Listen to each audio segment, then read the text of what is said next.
खावर को और कोई तरकीब नहीं सूझी तो खावर ने जी सोच लिया है जी अब वो ऐसा करेगा कि नादिया को तलाक की धमकी देगा, जिसकी वजह से शान इस काम से रुक जाएगा। बहरहाल वो भी तो अपना पोल खोल रहा है, क्योंकि अब एपिसोड एंड वाली है तकरीबन, तो अब अपने सबके पोल जो हैं वो खुलने तो है ही। आप देखेंगे जी खावर का इस तरीके से पोल खुलना है, क्योंकि खावर जैसे ही ये बात कहता है तो शानी बड़ा हैरान होता है कि आखिर इसको इतनी तकलीफ क्यों उठ रही है, क्योंकि असल में खावर जानता है कि सजीला के बिहेवियर में और साथ दूसरी शानजे के बिहेवियर में ज़मीन आसमान का फ़र्क है। अगर शानजे इस घर में आ गई, घर तो ऑलरेडी शानी का है, तो फिर तो काम ख़राब ही हो जाएगा और ऑटोमेटिकली उसको बाहर ही निकलना पड़ेगा। ये बात उसको टेंशन में मज़ीद बढ़ा रही है और सोचने पर मजबूर कर रही है कि ऐसा ना हो कि सारा बिजनेस जो उसका है वो मैडम हथिया ले, तो फिर तो वो खाली हाथ रह जाएगा। लेकिन अब देखेंगे कि वो उसका ये तरीका जो है वो कारआमद साबित होगा, क्योंकि शानी अब रुक जाएगा और कहेगा कि नहीं, मैं अपनी बहन का घर बर्बाद नहीं कर सकता हूँ, आखिर मैं ऐसा कैसे कर सकता हूँ। लेकिन सजीला जो है वो इस बात पर अटकी हुई है, कहती है कि तुम्हारे जो जज्बात थे वो कम हुए नज़र आ रहे हैं, क्या तुम मुझे बता सकते हो कि आखिर बात क्या हुई है, क्यों तुम इस तरह से उखड़े उखड़े लैदा लैदा नज़र आ रहे हो। जिसको सुनकर वो कहता है नहीं, ऐसी तो कोई बात नहीं है, बहरहाल तुम्हें कोई गलत फहमी हुई है, क्यों बिला वजह की गलत फहमियाँ पालती रहती हो, इस तरह की गलत फहमियाँ मत पालो। लेकिन अब देखेंगे जी बड़ी ही परेशान है शानजे, क्योंकि शानजे को समझ नहीं आ रही कि वो एक तरफ सबका भला करती जा रही है और दूसरी तरफ सबसे जलील होती जा रही है। उसको तो कुछ समझ नहीं आ रही, क्योंकि सब उससे नाराज़ हो गए हैं।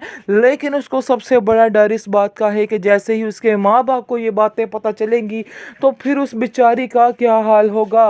वो तो उसको जीते जी ही जलील करेंगे, क्योंकि वो तो इस हक में है ही नहीं थे कि शानी के साथ उसकी शादी की जाए। और देख लीजिए कैसे उसके माँ बाप की बातें सारी सच साबित हुई।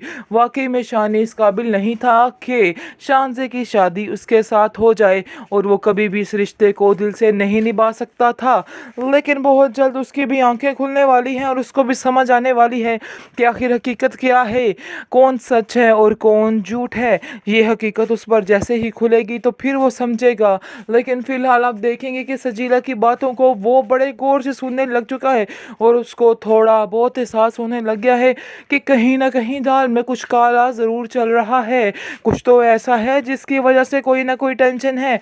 लेकिन बड़ी ही परेशानी के साथ वो खामोश बैठा है कि आखिर अब वो क्या फ़ैसला करे और क्या ना करे, कैसा ना हो, क्योंकि वो जानता है कि उसकी माँ शुरू दिन से ये चीज़ पसंद नहीं करती थी सजीला को। लेकिन अब वो बहुत ज़्यादा मजबूर है कि सजीला को कैसे मना करे और क्या कहे। लेकिन आप देखेंगे कि शान से उसको फिर से तसल्ली देगी और कहेगी कि तुम फिक्र मत करो, अगर तुम कहते हो तो मैं फिर से उसके घर चली जाती हूँ और फिर जाकर वहाँ पर माफ़ी मांग लेती हूँ, जो कोताही मैंने की नहीं, लेकिन तुम्हारी खातिर मैं उससे माफ़ी मांगने को भी दोबारा तैयार हूँ और ऐसी कोई बात नहीं है। आगे से वो कहता है कि नहीं, आगे मेरी ज़िंदगी में बहुत ज़्यादा परेशानियां हैं, बेहतर यही है कि तुम मुझे मज़ीद परेशान मत करो, ऐसा करने से तुम मेरी ही बेइज्जती करवाओगी। तुम शायद नहीं जानती हो कि मुझे पहले भी अच्छा नहीं लगा था, लेकिन अब भी अच्छा नहीं लगेगा। बेहतर यही है कि उधर जाने की कोई ज़रूरत नहीं है, ऐसा सोचने की भी ज़रूरत नहीं है। पहले भी तुम मुझसे पूछे बगैर उधर गई हो, लेकिन मज़ीद तुम्हारी ये कोताहियाँ मैं अब बर्दाश्त करने वाला नहीं हूँ।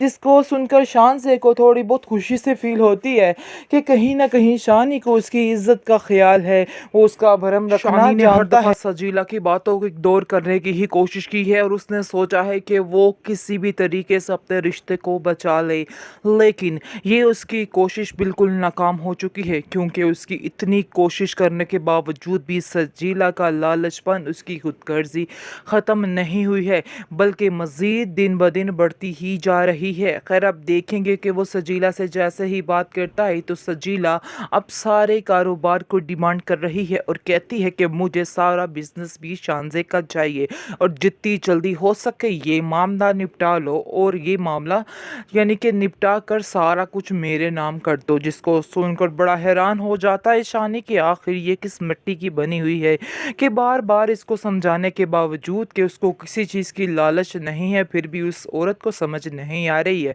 खैर वो काफ़ी परेशान है उसकी इन हरकतों की वजह से, और उसको पहले तो काफ़ी दफ़ा समझाने की कोशिश करता है कि ये सारी फजूल बातें अपने दिमाग में क्यों लाती हो, आखिर क्या करना चाह रही हो, तुम्हारा क्या मकसद है।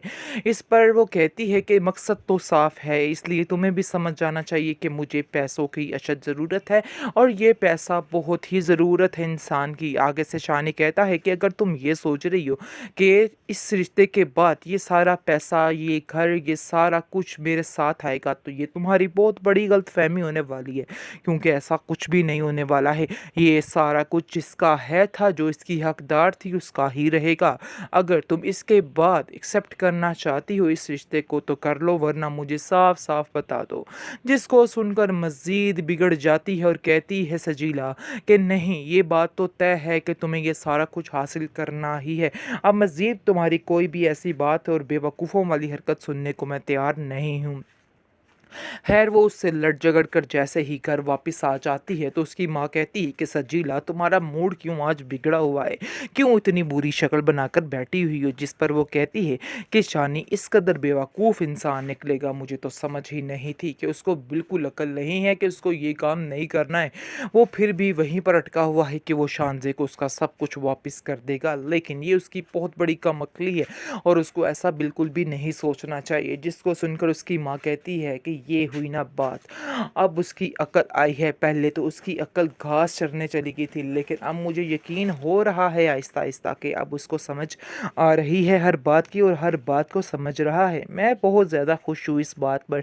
आगे से आप देखेंगे कि वो कहती है कि खुशी की बात नहीं है, बल्कि आपकी बेटी के लिए तकलीफ़ की बात है, और आपको ये बात खुशी की लग रही है।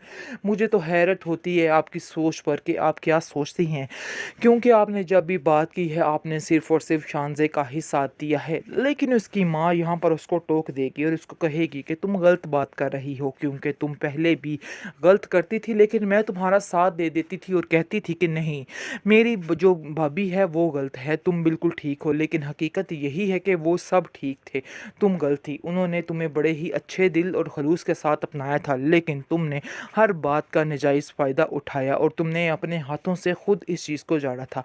ये सारी बातें मैंने आप दोनों की सुन ली थी। शानी ने सारी बातें की थी तुम्हारे साथ, तो इसलिए मुझे इन बातों का पता चल चुका था, और इसलिए इन बातों को छुपाने का कोई फ़ायदा नहीं है।